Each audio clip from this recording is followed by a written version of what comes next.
Hey, everybody. It's Sunday, November 3rd, 2024. We've been gone for a couple of weeks because of back-to-back games last weekend, but there's a lot to talk about. Habs Nation is losing their mind, so of course it's time for Montreal Hockey Talk.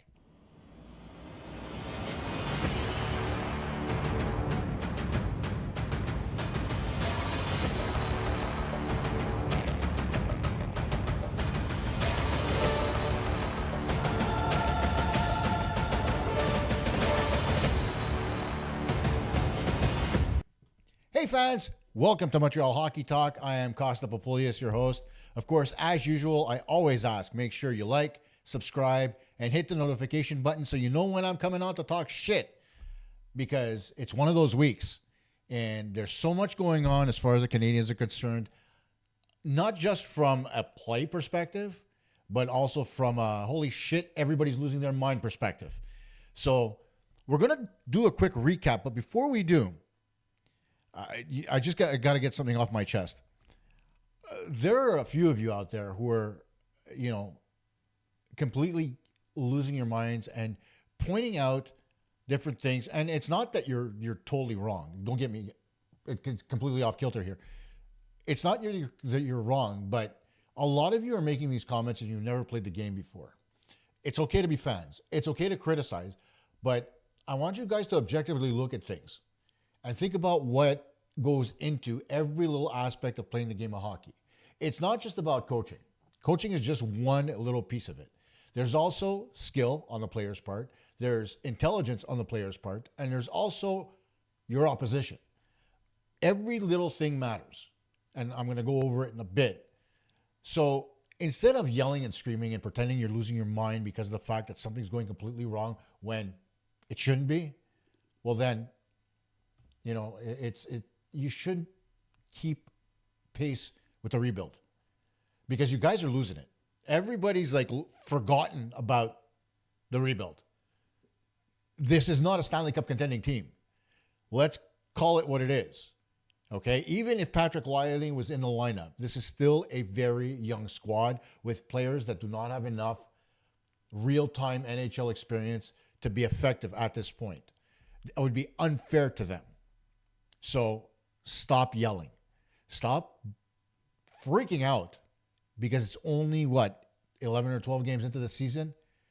We're not even into December yet. We've played what? If I look at the calendar, we've played 2, 5, 6, 7, 8, 9, 10, 11, 12 games total. Okay? And yes, we're 3 games below 500. It's not where anybody wanted to be, but it's a rebuild. Pump the brakes for a second. And as I say that, here comes my first topic. And this is one that I take on a personal level because I've been in his shoes.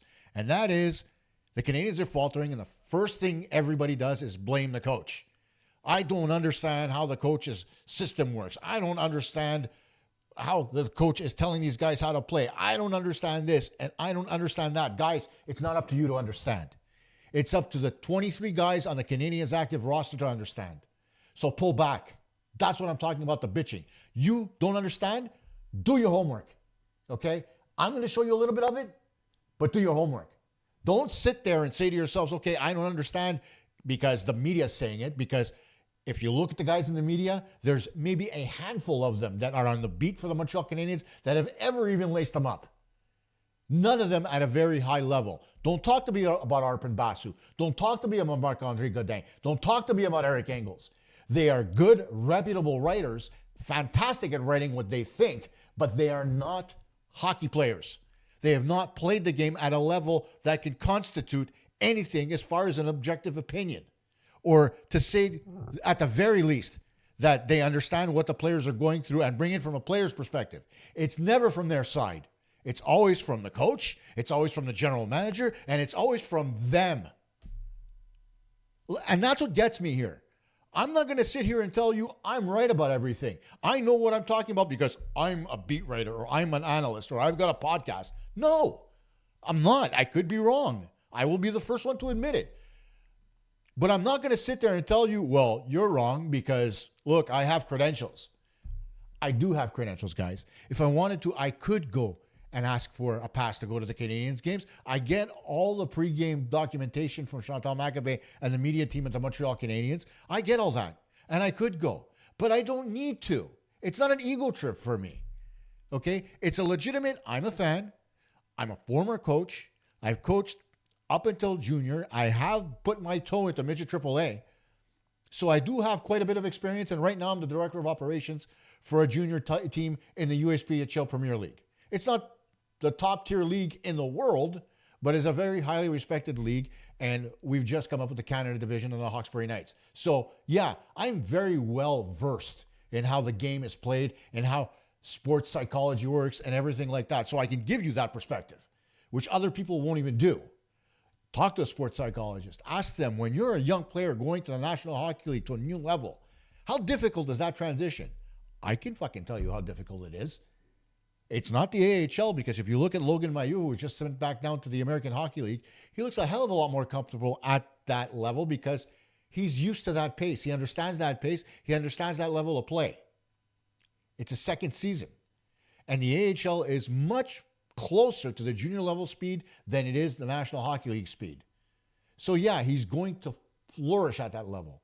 So you know what? Maybe it's a good idea to leave him there. But overall, I think Mailloux should be back with the big club sooner rather than later. I don't think he's a detriment. And he's the first one who turned around and said, you know what? I made my share of mistakes. I don't deserve to stay there. Kudos, man. Say what you will. But dial it back now and look at what you're doing to the coaching staff. You don't think that Marty St. Louis is pissed off about the situation? You're talking about a Hall of Fame hockey player who was extremely proud and had to overcome all kinds of adversity in his career in order to get where he wanted to be, right? He wanted to be a top-line player. He wanted to be a professional hockey player in the National Hockey League. Calgary told him to fuck off. He went to Tampa, and he made a career of it, right? So we know what Marty's capable of as a player.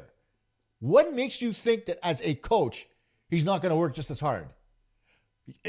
Jean Charles on TV Sports turned around and said 2 weeks ago that because this was the first bit of adversity that Marty St. Louis faced, he was going to resign inside of 2 weeks. Are you mental, brother? Have you ever met the guy? I have. That's not his mentality. He's never been that guy. He never will be that guy. He went from playing junior A for the Hawkesbury Hawks. He went to Vermont, flourished in Vermont, got himself a tryout with the Calgary Flames, played a couple of seasons, then got traded to Tampa because they gave up on him in Calgary. And Tampa, they got a gift because Marty St. Louis is among the best players to ever lace him up. Hall of Fame worthy, absolutely. Do you not think that we should give him a chance as a coach to try to correct some of the things that are going on right now? And not that he needs to correct very much. If you look at the way the Canadiens are playing as a whole, it's not the fact that the coach is teaching them a certain way to play. Last night's game is proof of that against the Pittsburgh Penguins because they played a more defensive style of game.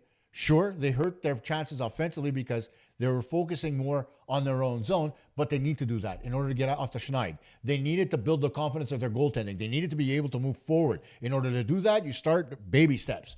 You solidify yourself in goal, you become solid defensively. That was established last night, and that's how you move forward. Next, you start moving forward as far as trying to develop better aptitudes to be able to get the puck out of your own zone. It's okay to try a stretch pass here and there, but more often than not, your team is going to have success when they come out in numbers. After all, when you look at offense and how it's structured in the National Hockey League, it's all around the concept of what's called the attack triangle, all right? 3 men attacking the zone at the same time or a certain area of the ice at the same time in order to create an on-man situation. Normally a 3-on-2 or on the power play would be a 2-on-1. But it still uses triangulation. Everything does as far as hockey's concerned on the offensive side of things. You know, other than the attack off the rush, which is more of a north-south thing, sedentary play always revolves around the attack triangle. And you can't create that type of situation if you're not getting the saves, you're not getting the clearances out of the zone in a proper way. I'm not talking about flipping it out to center to some guy who's streaking through the neutral zone or putting it off the glass and out so your winger can pick it up. I'm talking about defensemen to either defenseman or center coming through the zone and coming up together in numbers. I'll go over that later as far as the breakout is concerned. But overall, if you look at how the Canadiens are playing and what they're trying to do, they're completely off kilter. Even if you go back to last season, where the Canadiens, sure, they didn't have the same measure of success as they could possibly have this year because they have better skill. It's I don't know how to put it to make you understand that it's all about shortening up the game so that you have better control of your offensive situations. Okay? You have to cluster yourself. You can't have two guys on one side of the ice and another guy on the far wing and always trying to make that cross-ice pass. Those cross-ice passes are not high-percentage passes. If you've got guys within 5 to 7 feet going up the ice together, changing skating lanes, being able to create confusion attacking the zone, then you have a better chance of success. When you have, it worked 40 years ago, and it can work in this NHL right now because nobody does it. But when you attack the offensive zone, nobody skates flat across the blue line anymore. Nobody delays and curls back towards the blue line like Gretzky did.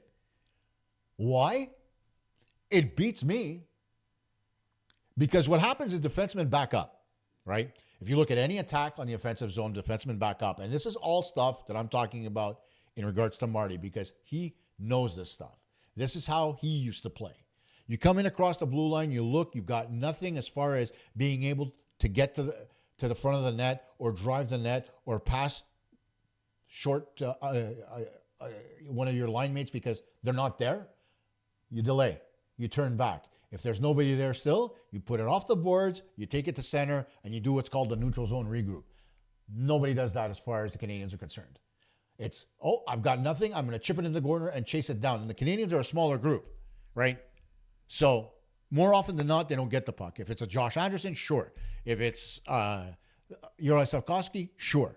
Even somebody like Yoel Armia, who I will talk about as well later in the show, he's very good at digging pucks out of corners. But beyond that, can you name anybody that's really good at it? No. So why in the hell would you expect them to play a style like that when they don't have the skill set to be able to support it? And beyond that, you take a good look at how the Canadiens do this, right? Even when they chip it into the zone, right? They chip it into the corner. The player goes in on the forecheck to go get it, and there's nobody there in support to seal the wall so that if the puck comes up, they can cut it off and be able to create something offensively. So all of this is stuff that is repeated time and time again. You see them doing it at practice. It's not that it's not covered. But when it comes to application during games, they don't do it. That's not on the coach. That is on the ability of your players to be able to read and react to the situations on the ice in a way conducive to what the coach expects. You can't go back to what you did in junior, like what Arbor Jackeye said, where, I didn't play like that in junior. No shit, Sherlock. It's not the same fucking game anymore. You can't play like that at this level. So you're going to blame Marty St. Louis for that comment from Arbor Jackeye? Or you're going to blame Marty St. Louis for the fact that Christian Dvorak can barely do anything on the ice? Yes, you're going to tell me he scored yesterday. Big whoopie fucking do. Okay? The only reason he scored is because Nedeljkovic misread where the puck was going and he gave him an open net. I'm not putting any credit on that on Dvorak. That was a big glaring mistake by the goaltender. Are you going to tell me that Yoel Armia is playing his best hockey? There's a reason why he went down to the American Hockey League last year. It's not because of his looks, and it's not because he was such a great player. It's because he had his head up his ass like he does right now and deserves to have that same thing happen to him. Okay? Stop blaming the coach. Take a drive down to Brossard. Go to the CN Sports Complex. Watch a practice. See what they do on the ice. And then you tell me whether or not he's not addressing the issues that the players have. And he's not trying to get them to do what he's asking. And he's not skating aside individually with players and talking to them. You don't see that in press conferences. You don't see that on the news. You don't see that in print. You see it when you go. I've gone a couple of times. I see him do it all the time. He'll giggle with them. He'll laugh with them. And then he'll take them over to the board to show them some stuff. He'll talk to them. They'll come over. They ask questions. He responds. You know, there was a time where we didn't have coaches that did that here in Montreal, right? We had coaches that would tell them, if you don't understand, go look at the video. You'll understand then. That's not how you communicate to a player in today's NHL. That's not the way you treat a professional hockey player who is asking you for freaking help. Marty does that. So before you start shitting on him and throwing him under the bus for his again, we're going to go back to the fact that before he coached the Canadiens, he coached bantam hockey. Hockey is hockey, folks. He played at the top level. He learned what he did under guys like John Tortorella and John Cooper and what have you in his career. Okay? And then what did he do? He applied it to what he was teaching his kids, and now he's applying it to the guys in the National Hockey League level. It's no different. Other than the fact that the speed and the skill are much different from bantam to professional. But the way you coach is the way you coach in bantam, and it's the way you coach at the professional level. You create that aptitude. And from the time that he started in bantam and Pee-wee and who knows what leagues before that, Marty's learned along the way. And he's one hell of a coach right now because he has the ability to communicate with his players. Do you think a guy like Yuri Slafkovsky last year would have become what he did by the end of the season if he wasn't being coached properly? So take away the 12 games that we've played this season. What's the biggest issue? Never mind the 7 and 8 goals against between what happened with Pittsburgh and the Seattle Kraken. Never mind that. Think about it for a second. What's the difference between last season's team and this season's team? They've got more skill, right? We can agree on that. They don't have Jake Allen. We can agree on that. The biggest difference is that the Canadiens, from the coaching staff to the top brass, raised your expectations. So now because your expectations are not being met, you're pissed. And do you have a right to be pissed? Sure. But not because of a lack of effort from the coaches or the brass or the players. There's just a lack of ability to be able to do what you're being told. There is a general rule in a game of hockey where you have to repeat something almost 1,000 times before it becomes natural to you, right? It's why you see goaltenders take 500 shots to their glove and 500 shots to their blocker every practice to warm up. Why? So the movement becomes natural. The ability to put the blocker to the corner or catch the puck is natural. The ability to go post to post and move around. It's not like a goalie doesn't know how to move around this crease, but they practice it every day. Why? So that they don't lose what they already know. So that it remains natural to them. So let them repeat. Let them figure it out. Nobody expects the Canadiens to win the Stanley Cup this year, right? Nobody expects the Montreal Canadiens to get past the third or second round. Can they make the playoffs? If they right the ship, I think they can. I think there's a possibility. But did I think it was a guarantee? No. Because the first thing we said was they needed goaltending. They're not getting it right now. Whether it's Montembeault, who did play a decent game yesterday, or whether it's Primo, who's been good but not great. I mean, there's so many things that have to fall into place for the Canadiens to be successful this season. And they're not. But they will. And once they do, you're going to start seeing game after game after game where progress is seen, where the players play a bit more structured style of game, where they don't stop giving away the puck at their own fucking blue line, which drives me crazy. It's all part and parcel to the success that the Canadiens are going to have. But again, it's not for a lack of effort on the coaching staff. And it's not just Marty. There's Lotowski. There's Robida, right? His assistants. They can have some of this blame too that you're giving out to Marty St. Louis. Sure, he's the head coach, but he delegates. So should you. All right? Enough with the flipping passes, the pucks out of the zone. If you're stuck, yeah, do it. If you're being pressured, yeah, do it. But not every second play you look up and I'm going to flip it out to center. Why? I can't move my feet. You see that a lot, right? Where there's room to skate and they don't. So that's not on the coach. He doesn't tell them stand in the corner and flip the puck out to center. So put it aside. If we get to November and nothing's changed and there's been no improvement, December, and there's been no improvement, then by all means, start to complain about the coaching staff. Start to complain specifically about certain players, right? But do not come listen to what the media is telling you just because they don't like Marty St. Louis. And that's happening too. They don't like the way he answers questions. Too bad. Ask a dumb one, get a stupid answer. I thought his answer about girls on the beach was brilliant. Is it true? In certain cases, yes. In certain cases, no. And for those of you that didn't hear it, he was asked a question about stats, and he answered, stats are like a girl on a beach wearing a bikini.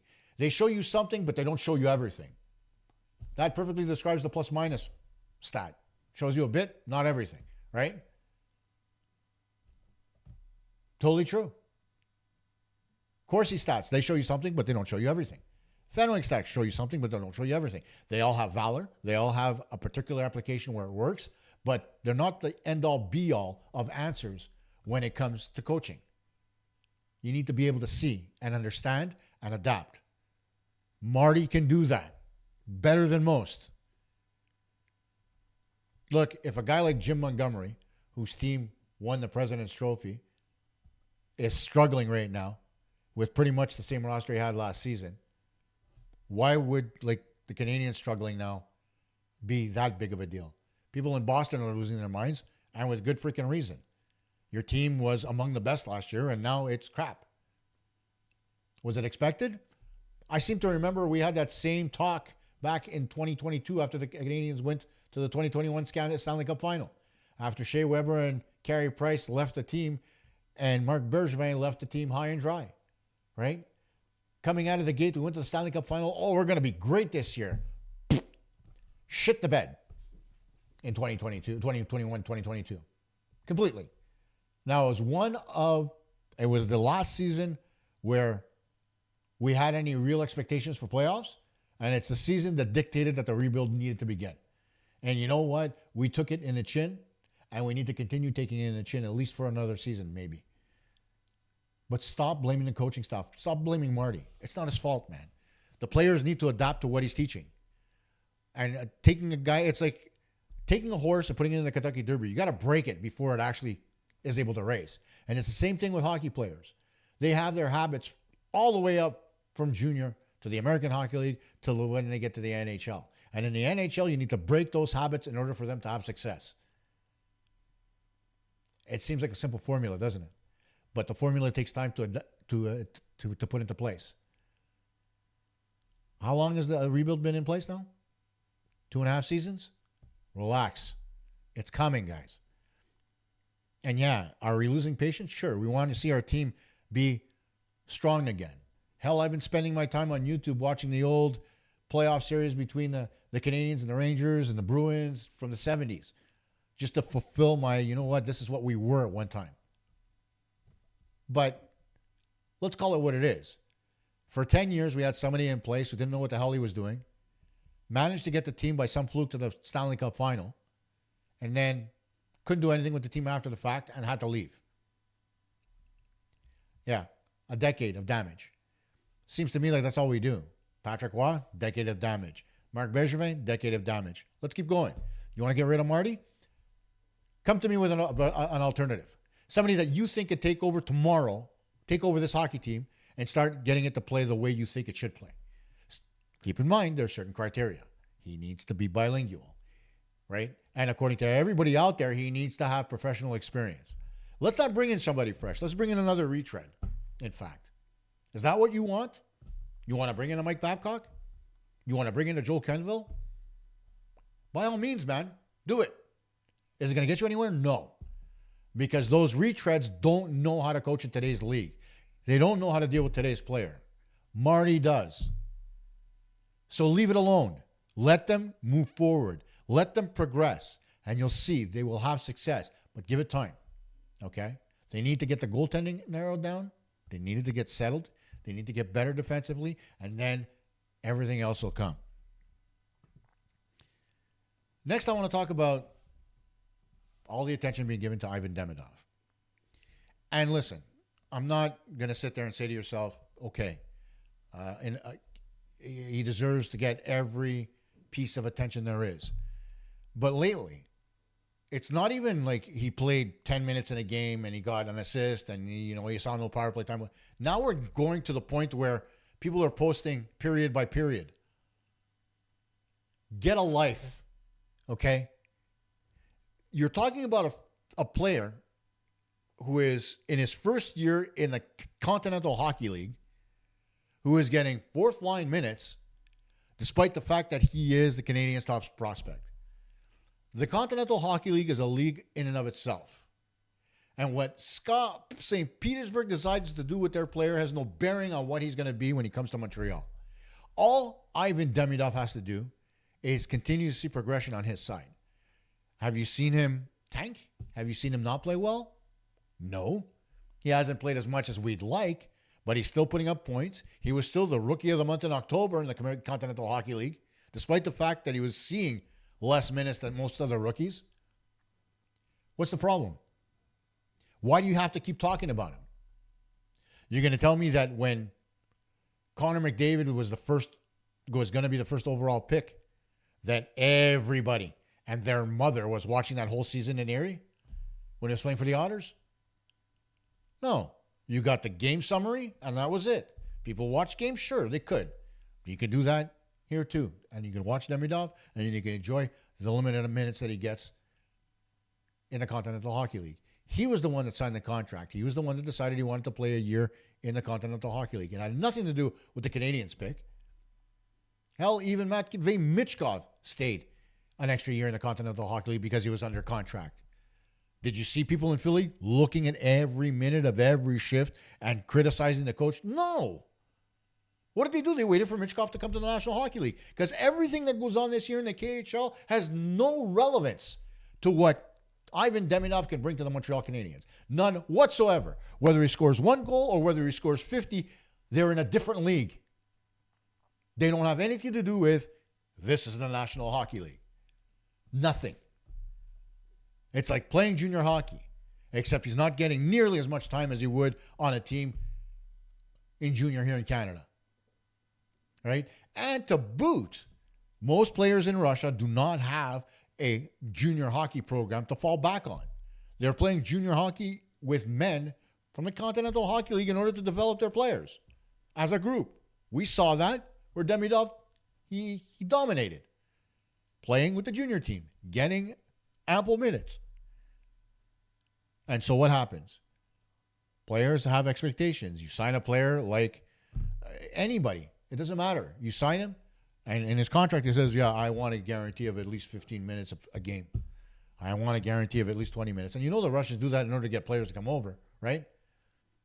And what happens? They get paid exorbitant amounts of money. They get the minutes they're promised. And guys like Ivan Demidov don't get the ice time they require to be able to show everybody what the Canadiens already knew when they drafted him 5th overall last season.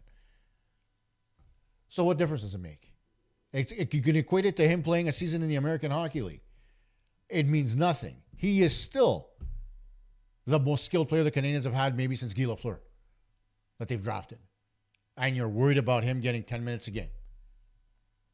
Like I saw a note where somebody tweeted that he played 4 minutes and 10 seconds in his last game in the first period.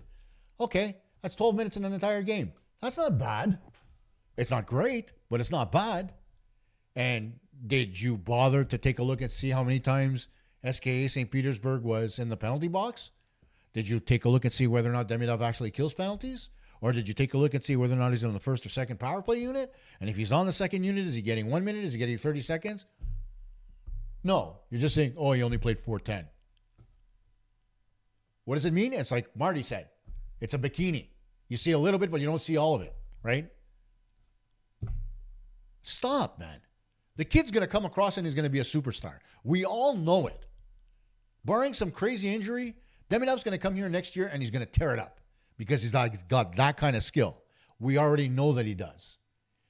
So everything, like I said, that he does in the Continental Hockey League this year is inconsequential. Let him just play, right? It's still November. Come December, January, his minutes are probably going to go up because of injury, because of whatever might happen. Okay? Leave it alone, man. He's doing fine. He's happy. He might want more ice time, but he's happy anyway. You never see him with a glum look on his face. He's taking what he can get, and he's turning it into a positive. What more do you want from him? So, guys, like I told you before, relax a little bit. The sky's not falling in Montreal. It hasn't been for years. We got rid of Bergevin, and the sky has looked clear for the first time in decades. There's a clear vision from everybody. I don't get it. Why is it all doom and gloom? Stop with the negativity. Look at the positive side of things. Really. I just don't understand why we keep harping on the fact that Demidov gets 10 to 12 minutes a game. You know what? So did Juraj Slafkovsky in his first season before he got injured. He wasn't getting 15, 20 minutes, and he was a first overall pick. Did you complain then? No, because you didn't think he could handle it. What happened? He got injured. He came back the next year, and it took him maybe about 20 games before he really got comfortable. And then, oh my God, look at this guy play. So, patience, guys. It's a really big part of the player's development. They don't turn into superstars overnight. Demidov will. Just relax. Chill out. Have a beer. Watch some TV. Spend some time with your loved ones. Be happy. There's positive things to look at with this team. For the first time in a long time. Now, there's a lot of dead weight on the Canadiens right now, which is not helping anybody when you look at development curves, right? And we mentioned them before when we looked at Yoel Armia, or Joel as he likes to be called, I make up your freaking mind, or whether it's Christian Dvorak, who to me brings nothing to the table. Other than the fact that he can win a faceoff or two, nothing. He can kill a penalty, even that, questionable at times. You've got a Jake Evans. You've got guys that are capable. Josh Anderson has been doing a fantastic job killing penalties. Brendan Gallagher can kill penalties. The list goes on, right? I don't need these two guys not only taking up money, which either way is going to end up leaving at the end of the year this year, but I don't need them taking up that roster spot or the minutes that they take up, right? And you need to send a message to these guys that they need to wake up, especially a guy like Dvorak. Dvorak, for as long as he's been with the Montreal Canadiens, he hasn't played a single full season. It's always been some kind of an injury. He's been, Jonathan Drouin, let's say 2.0, where he's expected to be able to contribute offensively, but he's a dud. And when shit hits the fan, he gets injured, right? Or things like that. That's where I see Christian Dvorak. Yoel Armia, he was woken up last year. He came back, better player, finished the year strong, started preseason, looked like gangbusters, and then flatline. I mean, I don't understand. You're playing in the best league of the world against the best players in the world. And yeah, you're a little bit long in the tooth, right? Especially when it comes to Armia. But you should still be able to contribute. You still have slick mitts. You can still use your body to separate man from puck and be able to set up your line mates for scoring chances. We've seen him do it. He just doesn't do it consistently. And the same holds true for Dvorak. He does things at certain times to show off his skill, but then at other times, there's nothing to him. He skates around the ice for a minute and a half and goes to the bench. You don't even hear his name when he's out there. Or he'll get the puck or get the red line, chip it in. And then he won't even try to chase it down himself. He'll wait for somebody else to try to do it. I'm a little sick and tired, and this, again, it's not so much the coaching staff, it's the rules, right? Everything that's going on in the National Hockey League is all about the league's rules, the waiver rule. I don't care if they lose Dvorak.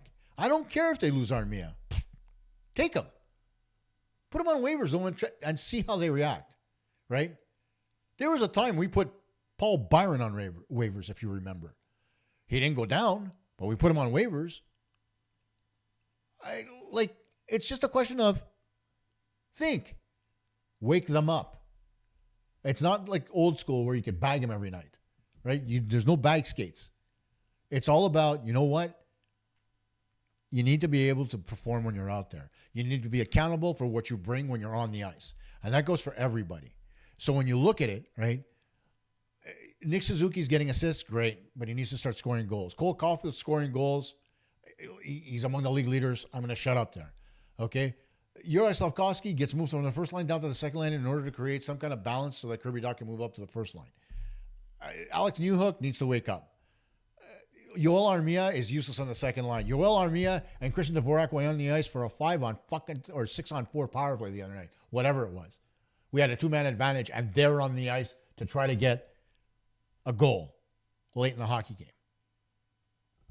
Yeah, that's on the coaches, but that's also a message the coaches are sending to everybody else. Like, if you're not going to be able to do it, I'm going to try somebody else. I know somebody else looked like absolute shit out there, but that's beyond the point, right? They were trying to send a short-term message to the players that they were expecting to perform in that situation that, hey, you guys are not cutting the mustard. I'm going to put somebody else there who may or may not reward me for giving them some extra ice time when they really don't deserve it. Personally, I think it was a bad call, honestly. Personally, I think Marty should have never done it, but did it change anything? It remains to be seen. The Canadiens haven't scored a 5-on-3 goal in how long? Or a 6-on-4 goal in how long? With a 2-man advantage? I think it was since 2008, I read somewhere. Excuse me? And it's not for a lack of skill. They've got it. It's a lack of wanting to take shots on goal. How many times do you see the puck on the stick of Mike Matheson at the point and the inverted triangle in front of him and the guy standing in front, and all Matheson's have to do is shift to one side and fire the puck at the net? The game has changed from when Sheldon Surrey was around and can drop a bomb, or Shea Weber for that matter. Nobody takes big slap shots anymore. It's all about the wrist shot now, right? And they're all lethal weapons. They could shoot the puck, right? But if you're going to sit there and you're going to be out there on a 5-on-3 and you can't score, you deserve to go on waivers. Mike Matheson needs to have a wake-up call. He may need to sit out a game so that he can understand, like, hey, Mike, you're a leader on this team. You wear a letter on your shirt, right? So you represent the leadership core of this team, and you need to lead by example. You can't take the puck from the corner and try to flip it out without skating. And he's amongst the elite skaters on this team, right? But sometimes he won't skate the puck. He'll stop, look up, and say, you know what? Screw this. I'm going to flip it out the center. Or he'll try to skate the puck out and lose it at the offensive blue line, and the team comes back the other way on an odd man rush. All those mistakes need to be cleaned up, right? And all those mistakes are being made by guys that have long NHL experience under their belt. Whether it's Matheson, whether it's Armia, Dvorak, less now than last season, but Josh Anderson was a culprit. You got to stop trying to generate offense the minute you cross the blue line, whether it's your own or whether it's the other team's, right? So in order to gain success, in order to teach those lessons that these guys just don't want to learn because maybe they've been around the league too long, maybe you can't teach an old dog new tricks. Well, the one trick a dog understands is when you put him in the doghouse. So that's where these guys need to go. Take Armia, take Dvorak, send them to the AHL, let them relearn what it's like to play at a lower level and what it means to them, right? These guys, they're going to be itching for contracts, right? They're going to want to be able to continue their careers. They're not going to do it by stroking it on the Canadiens bench. They need to be able to move forward. The team needs to be able to move forward. In order to do that, your veterans need to be able to carry their load. If they can't carry the load, then 86 them down to the American Hockey League and bring up guys that are hungry, right? We've got Owen Beck down there, right, that we can bring up. I think he'd make a massive change to the Canadiens, especially at the center position, right? You look at guys like Emil Heineman and Oliver Kapanen. They can use the extra minutes. Take Dvorak out of the equation. Give Kapanen that position at center. Let him flourish. Stop giving it to the guys that don't deserve to be on the ice. There was a time where, when I played, if you didn't play the way the coach wanted, or if you made constant mistakes on the ice, one game was passable. 2 games, you're out. And God help you if you couldn't get back into the lineup or if you didn't work at practice the next day. So that's it. Take the crap, put it in the chute, and jettison. Because this team needs to move forward. In order to do that, you need to let the youth lead. Like Bobby Dallas always used to say, let the kids play. Let the kids play. Now, we talk about the defensive zone. We talk about offense and how offense starts. I was going to digitize this, but I figured, you know what? I've got a rink behind me, right? Where you guys can see, right? And you may not be able to hear me clearly, but I'll do my best to get the mic in a position where you can, okay? So you see the rink behind me, right? Off to the side. Maybe that'll work, okay? Now, assume that your defenseman is going to be down below the net, okay? Now he's got a choice to go to the left or to the right. Okay? He decides to go right. Your sentiment should be scooping out of the zone, right? So that he follows him up, and then the puck can either go short term to the center, up the boards, that direction, or across the ice, right? To his partner, and he could bring it out the other way. Right? Those are breakouts. They're easy enough, right? It's not hard to understand what a breakout is. There's different concepts that can be used. And every breakout in existence should have a minimum of 3 options, right? Strong side up the boards, to the center, or a weak side to the winger who's stretched out, right? 9 times out of 10, when you're breaking out of your own zone, the puck should never cross the middle of the ice. You should be coming up the boards, going to your center. The center can go right back to the winger up top. And then if your weak side winger comes across, the puck goes there and he comes in with speed. I think to me, it's a pretty simple concept, right? On how to break out of your own zone. And it's never as easy as I just explained it, right? There's forecheckers, there's ice conditions, there's, who's on the ice. Is the player in the right position to receive a pass? Is he on his forehand or his backhand? Does it make a difference? It shouldn't, but it does. There's all those different factors that go into a breakout. But at least you're trying to break the puck out with some kind of structure, right? That's ultimately what you want. You don't want to, let me put it off the glass and out the center and see whether my guy can catch up to the puck. Because all that does is equate to a giveaway. It's not a takeaway by the other team. It's a giveaway. You take the puck and you throw it out to center ice and the other guy gets it on his stick, you just gave it to him, right?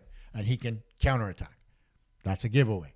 You put it off the glass to center, your forward can't get to it, it gets to the other team, that's a giveaway, right? Although it's not scored that way, it's a giveaway. They call it a clearance.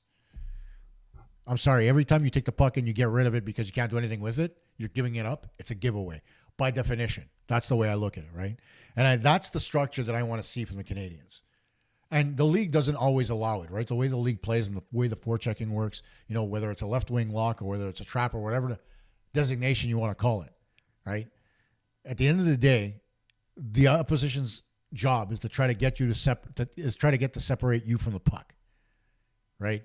So, quiet you. A little bit of grease on my mic stand might go a long way. But that's ultimately the goal. And so when you watch the Canadiens and you watch their breakout, right? Normally what you see is the 2 defensemen that are, we'll call it side by side, but normally they're offset by a little bit, right? One's a little bit higher than the other so that, say this guy has the puck, he'll pass it across to the guy diagonally backwards so he has a little bit more time and space to be able to get away from the forecheck and move the puck up the ice. But again, when a guy goes D to D, the 3 forwards should not be jumping the zone as we call it, right? And you're jumping the zone when you're taking the puck from your end, right? When the puck's back here and you're all the way up here. That's jumping the zone, right? When you're outside the blue line. Again, it comes down to the whole concept of triangulation that I mentioned earlier in the show. You've got your 2 defensemen. Where's the third point in the triangle? It's got to be either a winger that swings through the zone or it's got to be a centerman, but it has to be there. Okay, and most coaches, including myself, we will tell our players it's okay to take one guy and stretch him. If you're behind by a couple of goals, it's okay to take 2 guys and stretch him up the ice and jump the zone. But it's never okay to leave your defenseman high and dry and all 3 guys jump the zone. Because what happens, if a smart team sees that your defense is taking the puck and going D to D all the time because there's nobody inside the zone to pass to, they're going to forecheck 2 guys, and what they're going to do is they're going to forecheck hard on one puck carrier, and then they're going to come and support on the other guy. What's the defenseman going to do? Oh, wait a minute. He's going to take the puck, and these guys are going to flip it out to center, or he's going to chip it off the glass and give away. Right? That's the whole idea behind the breakout. That's what's missing from the Canadiens here. Okay? And I can see it. You know that Marty can see it. And you can see that the players want to do these things, right? They want to move the puck up the ice. But the other constant in all of this, the one thing that pisses me off about the breakout is that the 4th option that nobody thinks about is the defenseman's ability to skate the puck up the ice, right? Right now, we've got a kid on the ice by the name of Lane Hudson, and he's able to use the 4th option more often than not. He'll skate the puck up through the blue line, up just beyond the blue line, pass it out, get it on a player's stick. He won't dump it in. It's very rare that you see Lane Hudson dump a puck into the zone. He'll keep it. It leads to a few giveaways now because he's still fresh. He's still a rookie. He's going to learn from that, Okay? Those are growing pains. And they're acceptable growing pains because you know that at the end of the day, you're going to get more positive than negative results from that kid because it's just the way he is. Okay? But the others don't do it. Mike Matheson can skate like the wind, and you don't see him skating it up the ice as often as he should. Okay? I don't expect Mark Savard to go end-to-end by any stretch, but I sure as hell think Kaden Guhle and Struble can move the puck up the ice, and so can Arbor Xhekaj. But a lot of times you see them backpedaling and not skating forward, and then they just try to pass the puck to relieve the pressure from themselves and pass it on to somebody else, right? And that's not conducive to a good breakout. So some of this has to go, and I talked about blaming the other coaches. Some of this responsibility has to be put in the pocket of Stefan Robida. Steph's got to turn around and say to them, you know what, guys? Stop backpedaling. Stop playing so passive in your own zone and be a little bit more aggressive. You have the ability to move the puck. With your feet, move the puck. You have the ability to get yourself from point A to point B, which is closer to your centerman, who's at center ice, to make the pass shorter. Create the triangle on your own if it's not there. How does that work? Right? You're going to ask yourself, how does that work? Simple enough. You're going to take the defenseman like Mike Matheson. He's going to skate the puck up the ice, right? Your weak side defenseman is to come behind him in support to avoid the giveaway, right? So that if the puck is given away, the other defenseman is a good position to cover. That's number 2. Number 3 is you watch Matheson come up the ice. Winger number 1 is on one side, center is on the other. He can go both ways, right? Or what's the other option I gave you? He can just keep skating, right? Because people expect him to move the puck to the other players. And so you bring it up the ice, right? And the one part of the breakout that I absolutely fucking hate, and I'm going to say this till the end of time, is the slingshot, where the defenseman skates up the center and then turns around and sends a pass back into his own zone so that his forward can come up with speed. I hate that. Why? It's an effective method if your wingers are moving. But more often than not, if you watch the Montreal Canadiens, the wingers stay on the same side of the ice as they're normally on, and they're waiting at the offensive blue line for the puck carrier to come across the line. Or they come in a little slower than he does, right? You'll see somebody, for example, like you see Nick Suzuki. He'll get to the blue line, and he'll throw a little pass over to the right-hand side to Kirby Dach. And Dach will be going relatively slow, allowing the defenseman to come up and stop him, right? What if Kirby Dach was moving at the same speed as Nick Suzuki? And Suzuki can move the puck further into the zone and deeper where Dach would be in a better angle to be able to take the puck and either sweep in behind the net, set up the power play, or stop, double back to the blue line, and go across the top of the blue line D to D. They're little things, guys, that can change the outlook of a game. And listen, by all means, go back and watch the Canadiens videos. Watch their power plays. I do it. I have access to it. I do it. I go back and I look. I rewind and I look. And I say to myself, okay, what could they have done differently? The slingshot, when it was invented with the idea that it would allow the offending forwards to be able to catch up to the guy attacking the zone with the same amount of speed, right? So that this way they can attack in a threesome. Oh my God, look at that, a triangle again. 3 points. All the same concepts, guys. I'm not changing the idea here, right? It's all the idea of attacking with speed, especially on the power play where you've got an odd man advantage, right? So you know there's going to be open ice to be taken. The question is, though, are you going to create it by attacking the zone with speed? If you're attacking the zone and you're barely moving your feet, all the other team has to do is stand you up at the blue line and you're done. If they stand you up at the blue line when you're coming in with speed, it's called interference. They have to let you through. So if Suzuki comes and just before the blue line he decides, let me throw it over to the right-hand side where Dach is coming in full speed, they can't stand him up. It would be interference and we'd get a 5-on-3. Granted, can't score on a 5-on-3 just yet, but it is what it is, right? So, you get my point. The whole idea behind the breakout is to be able to create offense and to be able to effectively get the puck out of your own zone with support. Okay? If you're able to get the puck out of your own zone with support more fluidly, what does it do? It helps your goaltenders reduce the amount of shots on goal. It It saves your defensemen from having to block shots after giveaways at their own blue line. And it also allows you to create offense off the rush, which is by far the best strength the Montreal Canadiens have right now.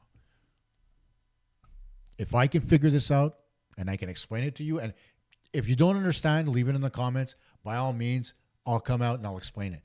But if I can say what I just said to you and give you a relatively good idea of how the Canadiens how any team brings the puck out of their own zone with efficiency, right?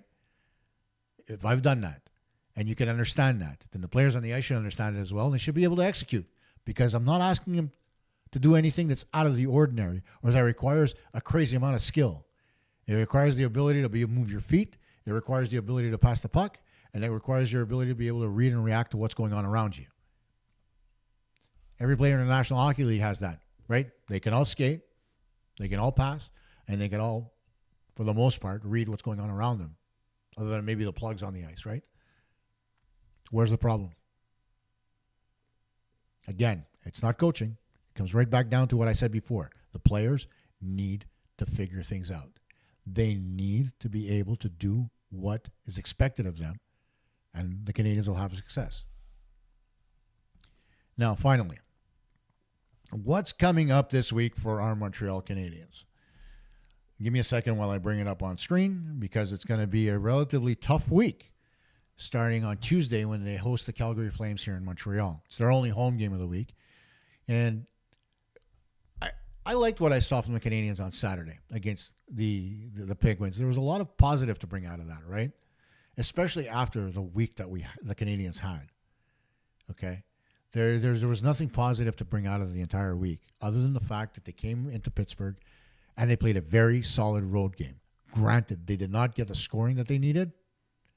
They didn't have the finish. And I think they needed to generate more shots on goal, because both teams were playing a more defensive game this time around than it was played the first time they saw each other earlier in the season. So, in and of itself, I mean, the only microcosm to that game is the sense that the Canadiens played a better, stronger defensive game. A couple of goals from Sidney Crosby and an empty netter. The game's over. Ultimately, it was a 2-1 game. Okay? And a couple of good shots by Sidney Crosby that beat Sam Montembeault. A lucky goal by Christian Dvorak, who managed to capitalize on a mistake by the Pittsburgh goaltender. And there we have it. But I think you got to give them a little bit of credit. They did play a solid hockey game. And so do I expect the same thing against Calgary? You know what? I really don't know. Do I expect the Canadiens to play solid defensively? I do. I expect them to maintain that same structure. To be able to move the puck out, to be able to create offensively. But the one thing that I want to see the Canadiens do more often that they don't do is shoot the puck. Right? How many times do you see yourself looking at that screen and say, shoot the puck? Whether it's on the power play, whether it's 5-on-5. They had success early in the season because the power play was just letting it rip. Now, no. And at 5-on-5, they're having just as much trouble because nobody wants to seem to take a shot. They end up doing what every other team ends up doing, and they play outside the 4 face-off dots along the boards. So they're on the boards. They're being angled away from the play, and they can't generate anything, right? There's never anybody who decides, let me cut to the middle and see if the other team does something stupid to open up space for my teammate. It's all about me, the one guy. It's the thing I hate most about who we're playing on Saturday, and I'll bring that up in a second. Come on. Shoot the damn puck, generate offensive chances off rebounds, force the goaltender to work a little bit, and you're going to have success.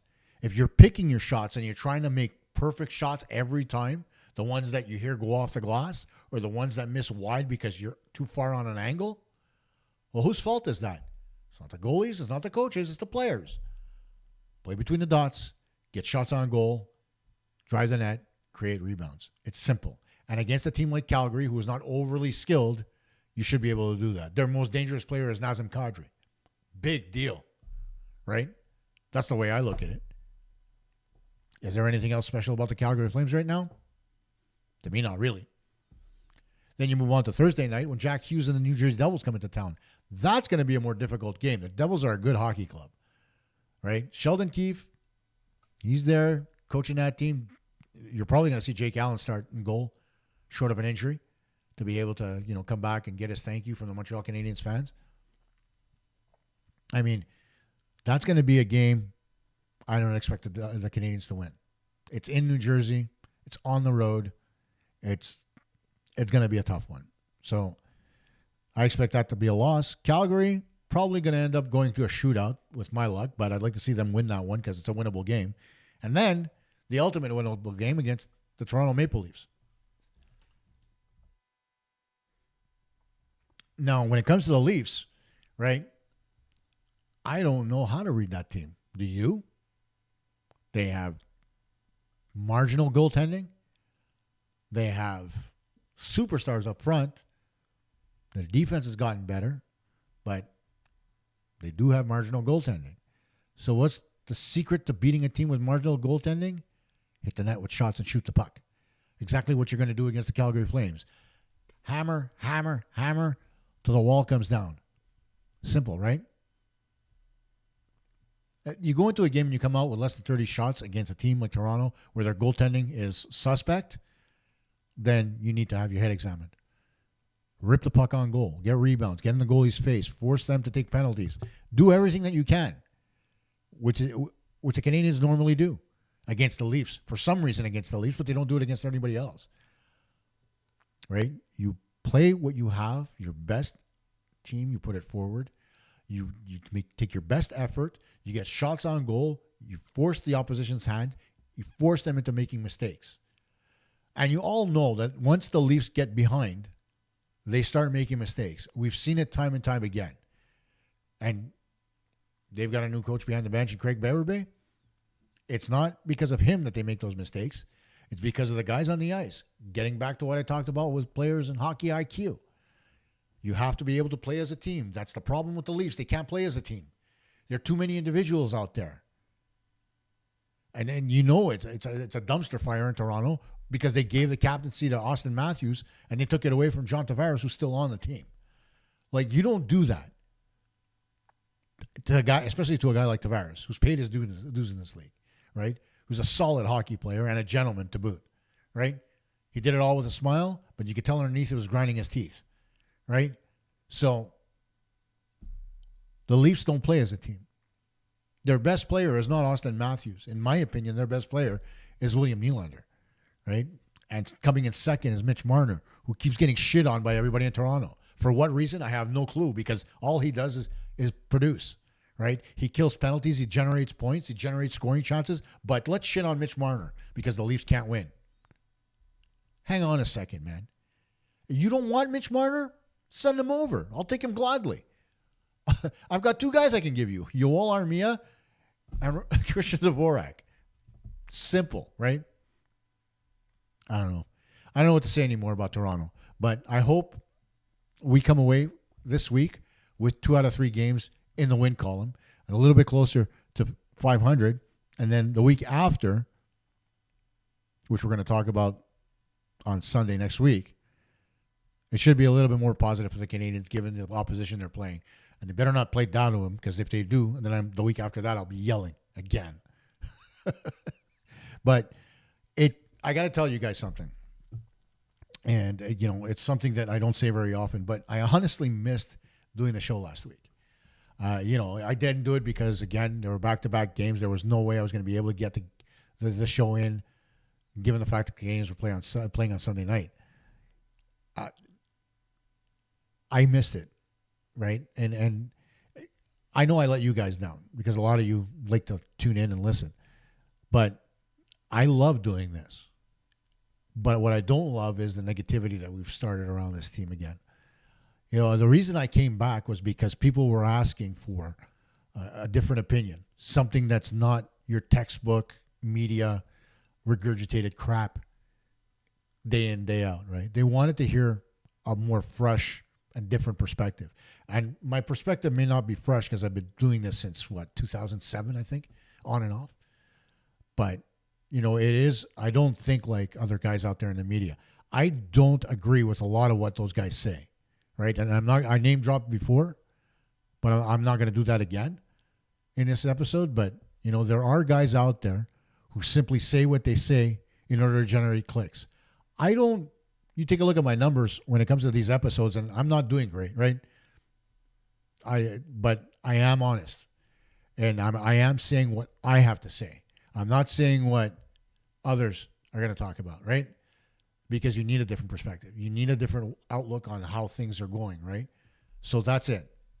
That's what you're going to get. I keep saying it time and time again. Be a little bit more positive, people. Not just when it comes to the Canadiens, but life in general.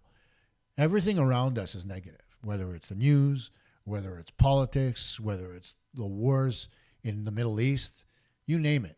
There's enough negativity to go around without everybody losing their minds and being negative about their favorite hockey team. Right? The word fanatic comes from the craziness of the following of the team that you love so much, whether it's the Canadiens or the Leafs or any team that you cheer for, right? And yeah, it's okay to be crazy about your team and to love them, but to be negative about it all the time and to point fingers at people when more often than not, it's not even their fault. The negativity's got to go. I'm telling you, the minute we stop being negative and more positive things come forward, and more positive things will happen on the ice, and the Canadiens will start winning hockey games. So let's dial it down a bit. Let's stay focused on what's good about this hockey team. The fact that they are almost done with their rebuild. The fact that they're bringing in players like Heineman and Kapanen and Hudson and next year Demidov and Slavkovsky and so on and so forth, who bring a positive aspect to the team. Let's look forward to the fact that Cole Caulfield seems to have refound his scoring touch and that Nick Suzuki continues to generate offensive opportunities for both him and his other line mates. You know, let's look positively at the fact that, you know what, Jaden Struble is in his second season. And yeah, the sophomore jinx is going to happen more than we'd like. But, you know, so far so good for Struble. Let's be positive Caden Gooley's injury wasn't worse than it's been before. Right? He was out for a few games. He's back now. We need a guy like Gooley on the blue line. Having him injured is not a good thing for the Canadiens. Let's be positive that we've got a leader out there like David Savard to mentor all these young guys. Positive, positive, positive. And let's be positive about the fact that you've got a head coach and assistant coaches that'll actually give a damn. If you didn't have that, then yeah, be negative all you want. But there's a lot of good things going on around this hockey club. Let's focus on that. And like I always say, remember, like, subscribe, and get notified. That's it for this week, folks. We'll see you next Sunday. Bye for now.